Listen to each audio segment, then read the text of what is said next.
What's going on there, YouTube, and welcome back to another comic book video. Okay, guys, so we are basically going to continue our coverage over Jonathan Hickman's X-Men, but also continue our coverage over the Reign of X. And we actually do pick up with X-Men number 18 and number 19. We are getting very close to the end of Jonathan Hickman's X-Men run. Now, of course, that only means the main titles. He does write other titles after he writes X-Men, but of course, this is the flagship title for the Reign of X that basically decides where the X-Men are going to go in future comics. Now, with that being said, X-Men number 18 and number 19 actually pick up with a storyline that we did a very long time ago, back in the Dawn of X era of X-Men comics, which is the Children of the Vault. Now remember, back in the earlier books of X-Men by Jonathan Hickman, basically the X-Men found a Children of the Vault.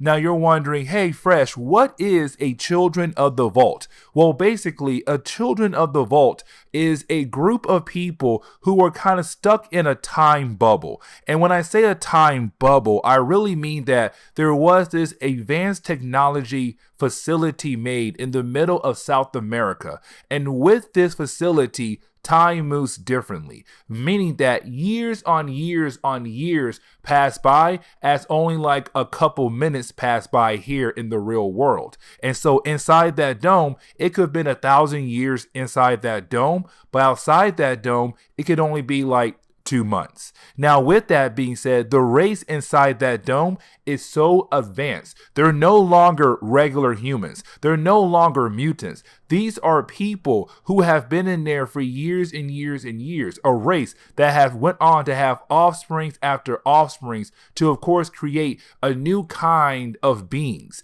Now, with that being said, with the X-Men, they want to know if the Children of the Vault are an actual threat. And so what they did was they sent in 3 characters to go figure out if they are a threat to the mutant race, which is Wolverine 2, aka X-23. You have Darwin, who has the ability to kind of adapt to any kind of situation, and you have Sync, who has the ability to copy other mutant abilities. And so this group of characters went into the vault to basically figure out if the vault is a threat to the mutant race. Because right now with COPPA, their main goal is to protect their race, to protect their people. And so they're trying to figure out if the Children of the Vault is actually a threat or not. That is the major question they have right now.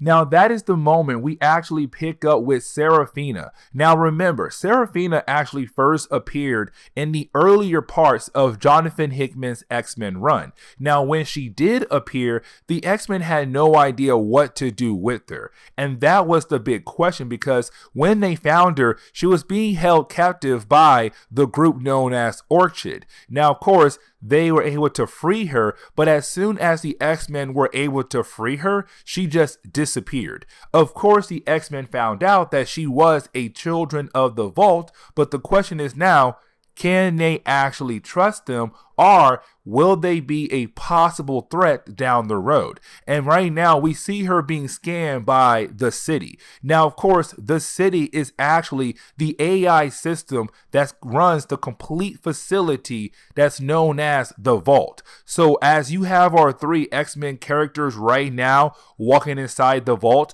walking inside the city, this entire facility is being run by an AI system. And right now you have the AI system scanning Serafina's mind to learn what she learned. Of course, learning that the mutant race has gotten better. They have grown into something big. And right now it's Serafina saying, we are not prepared to go to war with the mutant race. That is huge right there to say, because you would think a race that has been evolving for thousands of years could possibly wipe out the mutant race so easily. Is Serafina saying, we are technically not ready just yet. Now, with that being said though, that is the moment you have the city say, hold up, we have a problem. There are more mutants in here right now in our facility. call up the rest of the children of the vault to go after them and to get rid of them. Because if you don't, this could lead to more problems down the road. Now, this actually leads into a very big battle between our X-Men characters and the Children of the Vault, because Seraphina, she brought a whole group of Children of the Vault with her to take on our 3 X-Men characters. Now, really, when you look at our 3 X-Men characters, your main attacker is X-23, aka Wolverine. Because she is an assassin. She was trained to be an assassin. She knows how to fight. She knows how to protect herself. And so with that being said, of course it makes sense that she would be the main attacker. Now, Darwin can adapt to any kind of situation. And so Darwin could possibly be the one to actually help Wolverine fight against the Children of the Vault. But when it comes to Synch can copy other mutant abilities, but the problem is, though, you have to remember, when it comes to X-23 or Wolverine or the other Wolverine or even Daken as well, their powers don't come from their claws. Their powers is their healing factors. And so, of course, Synch can just copy their metal claws. He can only copy the healing factor. So right now, it seems like Synch is technically not a reliable source for attacks until we come to find out that Synch can actually copy other people's abilities, not just mutants, but even the Children of the Vault. Now, this could actually lead into a big question, because when it came to the Children of the Vault, we were told they're not mutants. We were told they're not humans. They're a new kind of race that has grown on Earth. But the thing is, though, when it comes to Synch, we were only told that he could only copy other mutant abilities, not humans, only mutants. And now the question is, though, are the Children of the Vault possibly have an X gene somewhere that allows Synch to actually copy their powers? Because as soon as Synch is able to copy their powers, bam, he is able to be an attacker. He is able to help the others fight against the Children of the Vault. But here's the thing, though. You're probably wondering, what about that law? Do not kill any humans. Well, that law goes out the window, because that law was established by the Quiet Council on Krakoa. But the thing is, this right here, the Children of the Vault are no longer human. So that law goes out the window, which of course gives our characters a chance to go ahead and kill off these characters, which they do, because they honestly don't have a choice. They have to get rid of these characters. Now, there is a huge explosion because the last character for the Children of the Vault does some kind of huge explosion, hoping to kill off Darwin, Synch, and Wolverine. But of course, we know that ain't going to happen. Now, when we jump into X-Men number 19, of course, we come to find out our heroes survived the blast. One, because X-23, Wolverine, she has a healing factor. So she was able to get right back up like, hey, I'm alive and well, what's up? Darwin, his body was able to adapt just like that. Now, of course, his body is slowly growing back, but of course, he is alive and well. And when it comes to Synch, like I said earlier, Synch has the ability to copy other mutant abilities. So he was able to copy Wolverine's healing factor to kind of bring himself back to life. So everybody is still alive. Now, that explosion, it did do some heavy damage to the city. But of course, our heroes are not done yet. They need to figure out more information about the city. They need to know, are the Children of the Vault an actual threat to the mutant race? Which right now, you could technically say they are, but they still want to get more information on this group. Now, this does lead into basically our heroes right now continuing to go around the city. Now, when they do, this is how huge the city of the Vault is. And when I say huge, I don't mean the size, but all the science stuff put inside in this city. And what I mean is that you have Darwin being able to actually touch a building. And when he does, he realized that this building is holding genetics, that basically almost everything in this city, in this facility, is built on different kinds of genetics. Now, with that being said, of course, with Darwin having the ability to adapt, Darwin was later on able to kind of make some kind of shield that can protect our heroes from being detected by anybody in the city, which of course gives them the ability to kind of look around, to learn more about the city, to see if the city is an actual threat or not. Now, this actually leads into our heroes finding some kind of like birthing system, kind of very similar to what the X-Men have on COPPA. And what I mean is that on COPPA, you have the Five, and the Five is basically 5 mutants who have the ability to bring almost anyone back to life. Now, when I say that, I really mean that they make you a clone body and download your memories into those clone bodies. Now, when it comes to our characters right here, they found something kind of similar to that when it comes to the city, because when it comes to the Five, they make a bunch of eggs, and those eggs have different characters growing inside those eggs. But of course, they need time to actually grow properly in those eggs so that your new clone body can be up to where you were before you actually died. And so with that, when it comes to the city, they're basically growing children to be more advanced than the last generation. And so right now you have our heroes kind of like, okay, we are going to blow up this facility that's right now birthing children, because these are going to be the next generation, which means they're going to be more powerful than the last generation. So we have to get rid of them. And so you have the X-Men characters here just go ahead and blow up the facility that was birthing these new children of the vault. Now, with that being said, they did leave evidence that they were dead, but when it comes to the children of the vault, they don't take your evidence and just throw it away. They take your evidence as trophy, but they're going to use that trophy as a way to beat you down with it later on, meaning that the children know that the mutants are still somewhere in the vault. Even though they have a hand, that hand doesn't mean anything at all right now. It only means that they're going to come back for the rest of your body.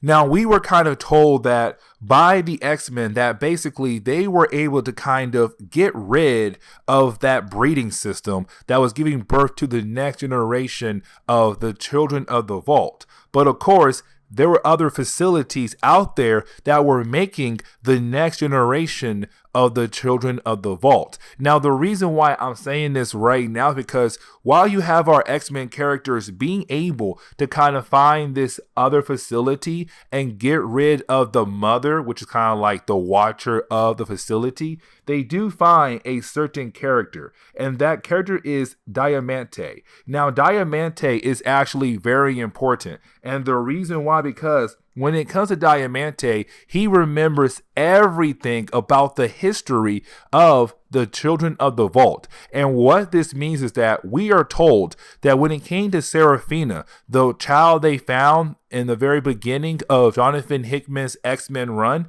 well, she was part of the second generation, and she was sent out into the world to kind of observe and come back with data. But with that data now taken out of her and given to the city began to build the third and final generation of the children of the vault. And this is huge right here, because the third generation is going to be the one to go out into the world and claim the earth as their own. And so right now, the third generation is being built. We saw some being destroyed by our X-Men characters, but there are other facilities out there that are making the next version, the next generation of the children of the vault.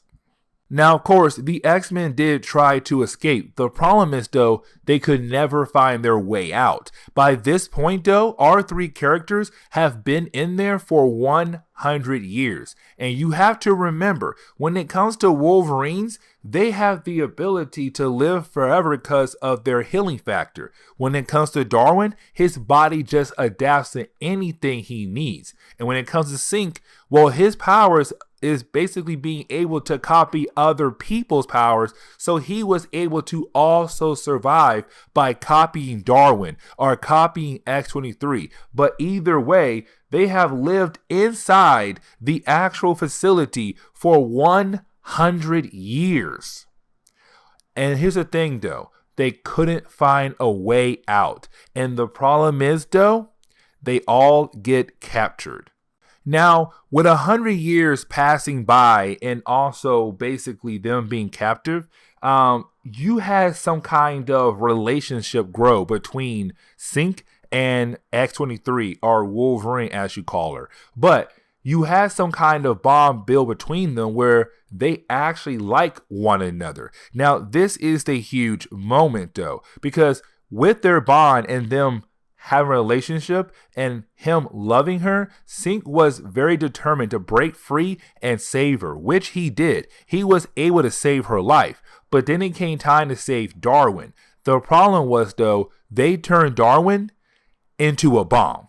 So, like, even though X-23 and Synch were able to actually find Darwin, they turned him into a bomb to basically blow him up. And so that was kind of like the death of Darwin. Now, we have no idea if he actually died at that moment right there, but we do know that he is technically gone at the moment. And so you have Wolverine and Synch say, we have to go. We have to get out of here. We have to tell Professor what's happening inside here. I found the exit. Let's go. And so you do have Wolverine and Synch being able to find that exit. Now, here comes the big problem, though. When they do find that exit, the exit is basically blocked by some kind of shield. And so, of course, when you go through that shield, technically, your body is supposed to get vaporized. Like, you should be murdered completely. But when they go through it, thanks to her healing factor and Synch being able to copy her healing factor,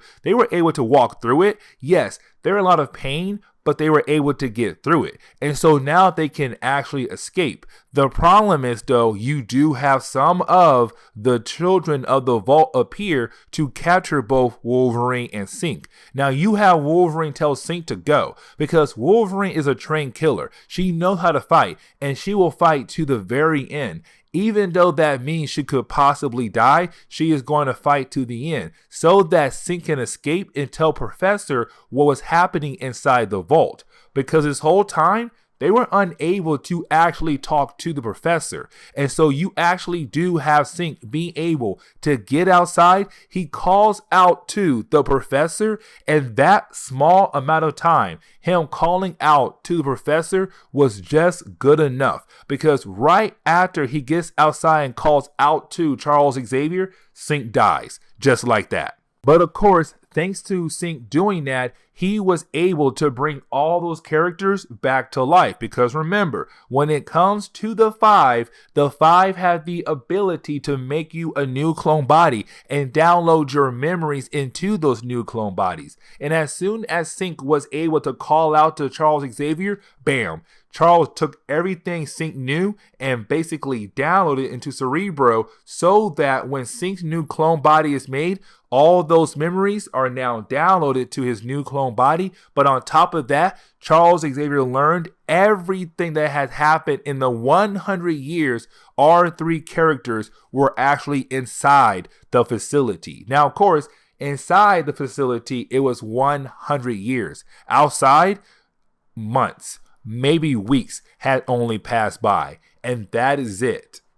Now, the last page kind of does ask this very important question. And that question is, do Synch and X-23 or Wolverine remember everything that had happened inside the vault? And the reason why that question is being asked, because remember, Synch and Wolverine, they basically fell in love with one another. And with them falling in love with one another, the question for Synch was, does she remember what we built together? The love we build with one another. Does she remember that? Because Synch was the only one able to escape the vault. And when he did, he called out to Charles Xavier. And Charles Xavier was only able to download the memories of Synch. Not Wolverine, not Darwin, only Synch.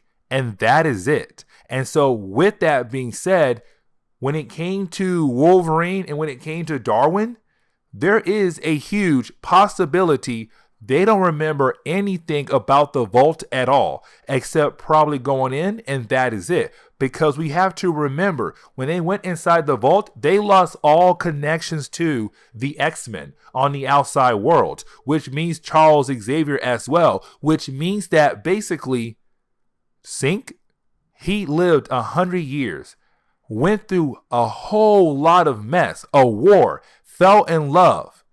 And now he's back here, mission accomplished, but now he lost the love of his life. And with that being said, this is where we are going to end today's comic book video. So please leave me a like down below and subscribe. Also, if you have any suggestions on books I should read, well, please let me know in the comments below, because you never know. Your suggestion could be a future video down the road. But guys, I'll see y'all next time. Later.